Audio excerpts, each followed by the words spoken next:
Jessica with Chapter Chicks, and I'm here to do a book review over Sean Griswold's Head by Lindsey Leavitt. I'm going to try to kind of do things a little differently than I have been doing them, but first of all, just let me say that Sean Griswold's Head is a standalone book. It has 288 pages in the U.S. hardcover, and it was released on March 1st of 2011 by Bloomsbury, USA. So the main character's name is Peyton, and basically it starts off with Peyton buying a day planner, which I really liked because I'm a big day planner person. But she's buying this day planner, and when she goes home, she sees her mother injecting her father with some sort of shot. So she freaks out and of course thinks that it's drugs or something like that. And she finds out that it is drugs, but it's prescribed drugs for a disease called MS, multiple sclerosis. And basically what that does is it kind of makes his fingers go numb. His slowly, gradually, he's going to get numb to his core. And it's a very, very serious disease that unfortunately affects a lot of different people. But this book is basically kind of about the daughter of someone that has to suffer through that. So not only does her father suffer this serious disease, but she also finds out that her family has known about it for an entire year and just didn't tell her. And by her family, I mean everyone. I mean her mother, her father, obviously, and her two brothers all knew about it, but they just didn't tell her because they didn't think that she would really be able to handle it. So she is totally stressed out, totally freaking out because her whole family's had this big secret, and all this time she's just been going around thinking everything's okay, and she freaks out. And her family sends her to a guidance counselor, and the guidance counselor tells her that what she needs to do is get a focus object. And the focus object is basically, she's supposed to describe her emotions and her feelings about this focus object, and it's supposed to be something completely random that she doesn't actually really have any true feelings for, but like a memory or something like that. And she's supposed to describe her feelings in a focus journal. And when she is able to describe her feelings and her emotions about that, eventually she'll be able to describe her feelings and emotions about what's going on in her family life, which is actually kind of a cool little therapeutic thing. But she starts thinking about stuff, and she can't really picture anything that she could write an entire journal about. And then she sits down in biology, and she sees Sean Griswold sitting right in front of her with a very abnormally large head. And she decides that that's what she wants her focus object to be. And she makes all these awesome little lists about it, and it's just so funny to read the lists and the stuff that she says about this guy's head.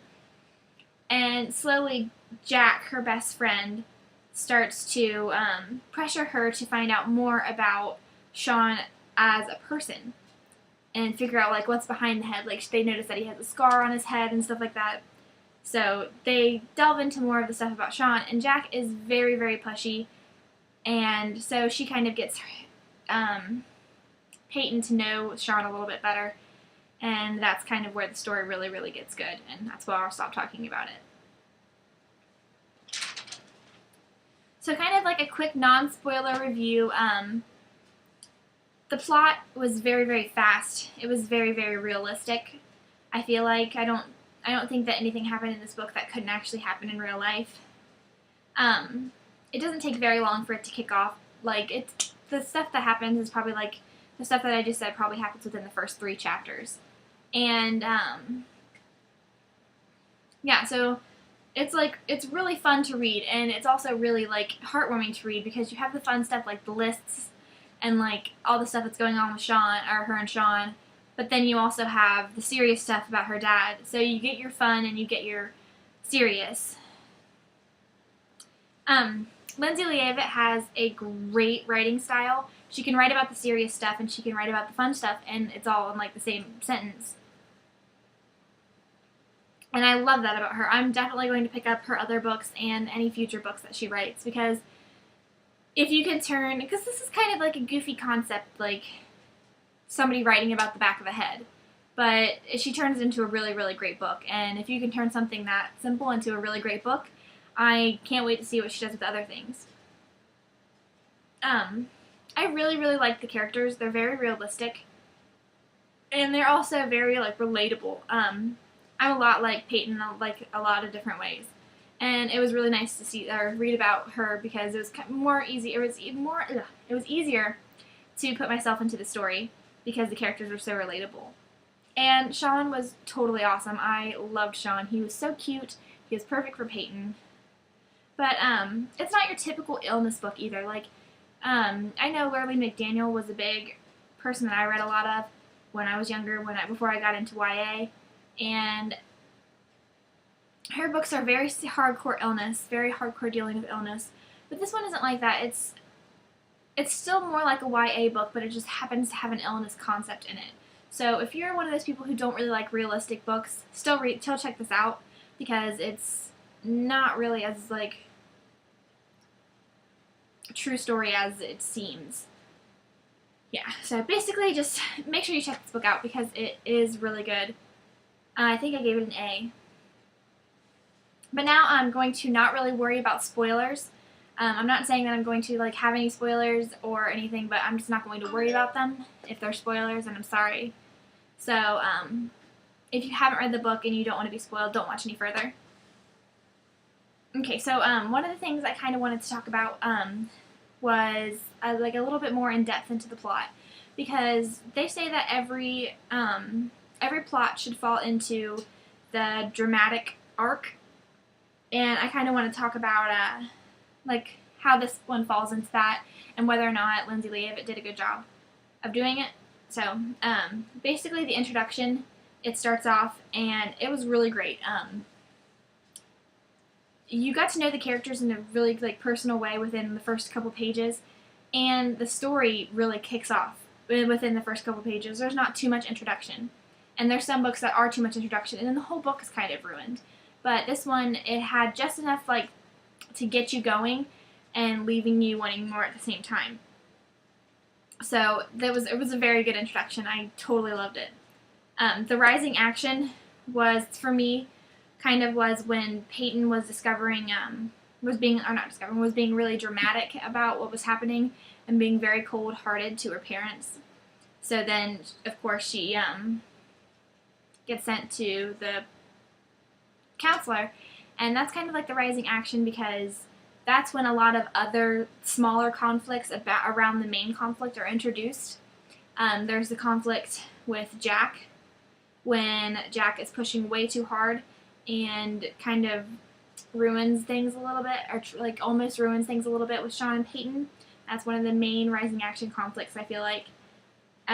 Sean, just in general, she had always this internal conflict about, well, now I'm really starting to like this guy, but I started out liking him because I was writing about his head. How do you tell someone that? And stuff like that. And then the focus object in general was a really big like conflict that was like related to the main conflict. And Vampire Boy was another really cool conflict, I thought. I don't even remember what his actual name was, but the guy that bit her when she did she had his bottom locker. But him knowing about the focus journal and all that stuff really was a conflict outside of the main conflict. So there was a lot of really good stuff in the rising action, and I thought Lindsey Leavitt did a great job with that.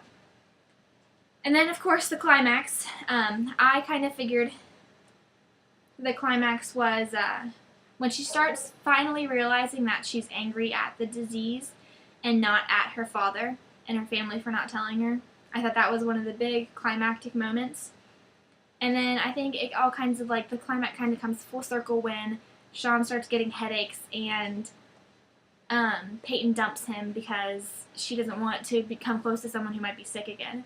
I thought that was kind of like the end of the climax, because it was a very climactic moment, and you could tell that the entire book was kind of leading up to it. And I think the falling action was really great too. I cried during the falling action, and not cried, but I like teared up during the falling action and the resolution. But I think the 75-mile bike ride for multiple sclerosis was a big falling action, because it's when she is finally at terms with herself what's going on with her family and what's going on with her dad. And it's kind of like still building up a little bit the relationship with her and Sean when he kind of ignores her and when she has to talk with Vampire Boy and all that stuff. And I loved it. I thought it was a really good falling action. So Lindsey Leavitt did great with that one too. And then the resolution was in the ice cream shop when she's talking, or she finally gets to like confront Sean, and she's made up with her father, and she talks to Sean, and he tells her basically through their cute little witty ways that he's going to give her another chance. I thought that was really cute. I thought it was a really good resolution. Sometimes books kind of leave you wanting, but this one really didn't at all. Okay, so now I want to talk about the characters. Peyton was the main character, like I've been talking about. I thought at first she was really selfish and young acting, and then she kind of grew into like a smarter person, more mature as the story went along, and I really liked that growth, seeing her get from point A to point B in her mental state. I also liked how organized she was at the beginning. Like, she was buying a day planner, like a really expensive one, and it shows that she like planned out every single step of her life. And then when this happened to her, she realized you can't plan out life. You have to like live it, and you have to be more spontaneous. And that was kind of like an underlying thing that I don't know if everyone picked up on, and I really liked that. The next character that I wanted to talk about is, of course, John Griswold. He was a very, very great main character. He was perfect for Peyton. He wasn't like pushy. He didn't show up like as a character. He didn't show up like when he didn't need to be there. He was always there when like it made sense in the story, and I really liked that. Although I did feel like he was a little cheesy at times, but it was like cute cheesy because of like their age. And then Jack, I want to talk about Jack. I'm not sure if I'm saying her name right. It's J-A-C, but I thought she was a really, really good best friend to have, just because she really genuinely cared about Peyton, even though she did make mistakes, I feel, and she did tell Vampire Boy about the focus object and stuff like that. I still feel like she was a really good, like, she had Peyton's best interests at heart. But she did have her flaws, which, I mean, that's one of the things that made her very realistic to me, was because she did have her flaws. She wasn't, like, a perky BFF. It was just, like, there's a lot of YA books where the best friend is, like, too perfect, just always there when it's convenient in the story and never messing things up, and that's not a true friendship. I mean, me and my best friend, we're constantly messing each other's lives up, but it doesn't matter because we're friends. The next supporting characters were the entire family. I wanted to talk about them. I thought her dad was really sweet. Her mom, they were just really good characters. Like, and I still feel like I know them, even though they're not main characters. The way that Lindsey Leavitt wrote it, I feel like they could be living next door to me, and just how well I know them. I can picture them all very clearly in my head, and I don't even remember her doing very much of an introduction about them. So, yeah. Pretty much this was just a really good book, and you should definitely check it out. Yep, that's about it. If you guys have any comments, put them in the down bar. If you want me to go back to how I was doing reviews, which was just really short, simple, to the point, let me know. Just comment. I like comments. They're so fun. Even though I don't really have time to reply to all of them, because when I go reply to some, more will come, and then like I just lose track of the comments and stuff, so I don't really reply to much. But I still like reading them. I still am totally in love with comments, so comment. Okay, I'm Jessica with Chapter Chicks. This was my review over Sean Griswold's Head by Lindsey Leavitt, and this chapter was for you.